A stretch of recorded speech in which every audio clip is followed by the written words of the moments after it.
ফের প্রকাশ্যে শাসক দলের অন্দরের কোন্দল। আর এবার পানীয় জল নিয়ে সমস্যা। সজল ধারার জল নিয়ে কোন্দল প্রকাশ্যে। দুর্গাপুরের কাকসায় প্রকাশ্যে তৃণমূলের কোন্দল। যে জল গ্রামের সকলের বাড়ি বাড়ি যাওয়ার কথা ছিল, তার পরিবর্তে সেই জল যাচ্ছে কোথায়? না শুধুমাত্র তৃণমূল নেতার জমিতে। ভাবুন একবার, সজল ধারার পানীয় জল কোথায় যাচ্ছে? না তৃণমূল নেতার জমিতে। আর তা নিয়ে প্রাক্তন প্রধান আর পঞ্চায়েত সদস্যদের দ্বন্দ্ব। তৃণমূলের অন্দরের কোন্দলের ছবি ইতিমধ্যেই ভাইরাল হয়ে গিয়েছে। নিন্দায় সরব হচ্ছে বিরোধীরা।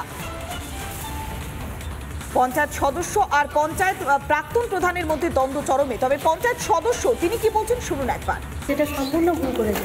জমিটা আমি আজকে চাষ করছি না, আর প্রায় 10 বছর ধরে জমিটা চাষ করছি। পানটা তো হয়েছে 2-3 মাস, জলটা পড়ছে, ওটা তো ওয়াশ করা যাবে, ওটা তো পড়বে, যে কোনো দিকে তো মারতে হবে। এই পাম্পটা যখন বসানো হয় তখন গ্রামের লোককে বলা হয়েছিল, গ্রামের লোক 1 সপ্তাহ ধরে তোমার সিদ্ধান্ত নেওয়ার কথা বলা হয়েছিল। তারা সিদ্ধান্ত করে পাম্পটা জল মারার ওখানটা জায়গা আছে বলে পাম্পটা ওখানে বসিয়েছে। এই জলটা আপনার জমিতে দেখা যাচ্ছে? জলটা আমার জমিতে দেখা যাচ্ছে বলতে মানে জলটা তোমার রাস্তা দিয়ে তো মারা যাবে না। আমি তোমার ধান চাষ করেছি, সেজন্য লোককে অভিযোগ করছে।